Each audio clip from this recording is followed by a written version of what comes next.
Hey, wanted to shoot this video today on how I started my first business. Go get it.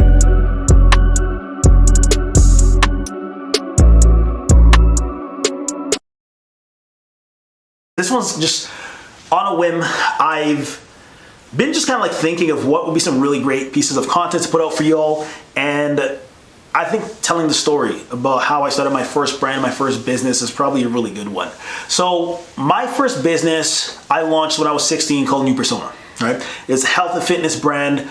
I was doing first coaching and training physical fitness for my teachers in high school, which is kind of crazy to think about it. But what I really learned at a young age was if you can have some sort of skill, if you can have some sort of gift, some sort of ability that people are interested in, they'll likely pay. They'll pay something because they don't have that information. So I was staying up, reading content, researching, understanding fundamentals of strength training, understanding the fundamentals of movement, understanding how the body responds to stress, how to recover better. And I was doing this from 16, 17, 18, and I was able to take that information and really just train myself. So I was doing pull-ups in a cast while I was in a wheelchair. Long story. Used to play American football, had a broken tibia fibula, wheeled my chair through school, but then my teachers saw this and they were inspired. They wanted to figure out how they could get in shape, how they could get stronger, how they could work with me, and that started the foundation of my first business. So if you're in a position where you're trying to figure out how to start yours, I would first tell you, figure out what is the skills that you have right now that you know someone would be interested in. Right? Odds are there's somebody who might not know what you know, and it could be design, it could be knitting, it could be crocheting, it could be swimming, it could be a variety of things that you might do just for recreation, for fun, for leisure activities, but someone else cannot do it yet. You have the ability to take that skill set and monetize it. And what I mean by monetizing it is you could take it and basically offer it as a solution to someone else's problem. So someone who wants to learn how to do it, you could teach them how to do it and get paid. So that's how I started my first business. What was really interesting from there is I started training, like I said, my teachers in high school. I started training some of my friends in high school. And then an opportunity came up where I was able to work in a professional setting as a coach and as a trainer to refine my skills. And this is what I would kind of highlight to anyone who's running a business. If you are a coach, consultant, or small business owner, you're not going to want to miss this video. My name is Femi Doyle-Marshall, and we just released the Growth Business Toolkit. This is a game-changing business development resource that is exclusive for business owners, coaches, and consultants that are really looking to take their brand and their business to the next level.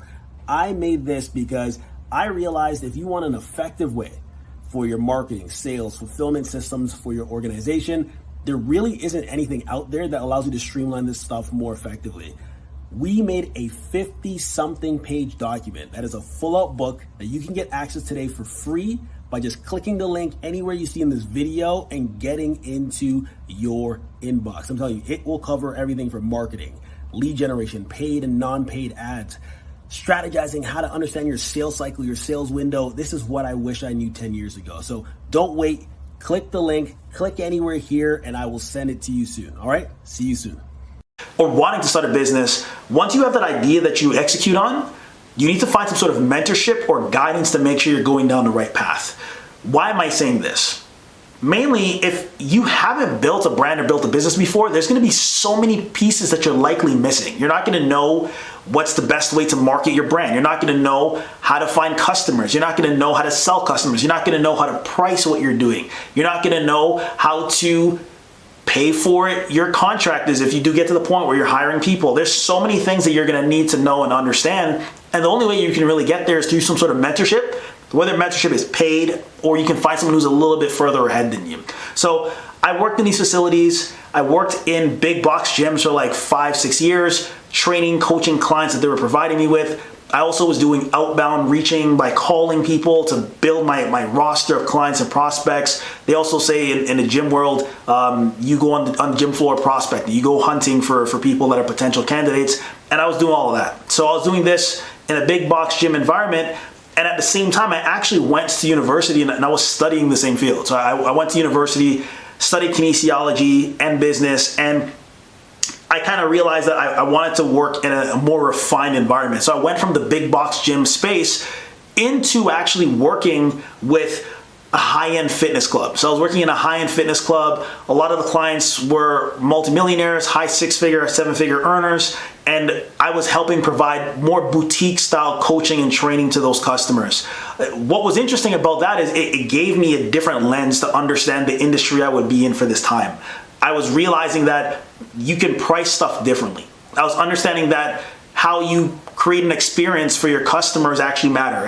And this was the foundation for me to start my coaching consulting business, because I was then working with people outside of these facilities and training them at their homes and doing basically any and everything I could do to get this brand up and running. Okay. So just kind of like the initial part of it, I would say, is figure out whatever that skill is that you have right now that you know someone might be interested in. Okay, ask somebody if they'd be willing to purchase your services. And even if you're not getting paid a whole lot in the beginning, just getting someone to pay you for that thing when you first start is enough validation that you can continue to build a brand and build a business. Okay, a couple things that I would kind of say. So as I kind of went from there, started training and coaching people in their homes, I ended up building it to a point where I had access to a facility while I was in university, graduated, and then started building the entire brand. We got some really cool stuff that happened in this window of time. So I'm saying stuff from doing corporate programs. So I was running corporate programs for organizations, corporate health programs. I was also working with clients within our local region at the time. And the clients that we were working with, some were moms, some are dads, some are young professionals. But the idea was they knew they needed the support. And here's what I would say. Once you know whatever it is that you're going to launch or sell or build or offer people, you can then start perfecting it, okay?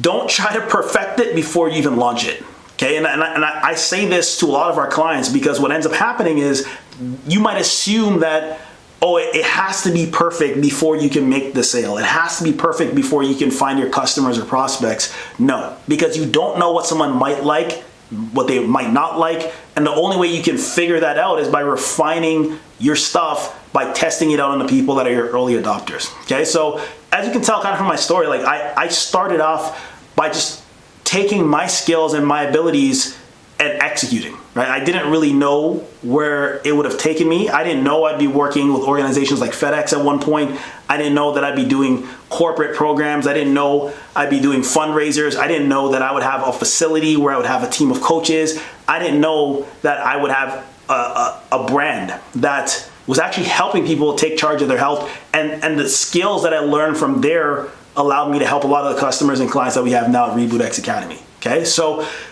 what I would say to anybody who's in a position where they're thinking of, should they start their brand? Should they get going? Don't overcomplicate it, okay? 100%, there are people today, right now, whenever you're watching this video, there are people today who are interested in what you do, okay? The biggest challenge I think anybody will face is getting their message out there. Telling their brand story, telling how they can help and serve people, how they can really push whoever it is that they're looking to help to the next level, whatever that might look like. That is going to be the greatest challenge. And a lot of those things that you're going to be going through is going to be internal challenges you're facing with yourself. Your belief of not being able to serve people at a high level, your belief of not being able to generate enough money, your belief of a variety of different things, maybe having a team that can support you. But the idea is, if you just take action, you have no idea how far these things will go, right? Like I'm so grateful for those first clients and those first prospects that I engaged with. I'm so grateful for those team members I had with me that put their faith in what I was doing and really said, you know what, Femi, let's build this brand together. I'm really grateful for those people who gave me the opportunity to have a facility to run our business out of for the time being, because like I said, it provided the opportunity that I have today to share those experiences with you. So if you're looking to start your brand or business, just execute. Whatever idea you want, just pull the trigger and make it happen, right? Sometimes, like I said, the greatest challenge or the greatest enemy you're going to be facing is yourself. Ground yourself, pray, reflect, do what you need to do, because at the end of the day, you never know where these things will actually take you, okay? So what about you? What is the business you're looking to start today? I would love to learn a little bit more. Comment below. What are the greatest challenges you're facing with your brand and business? Small steps can make massive results. All right, with that, I'll see you in the next video. Ciao.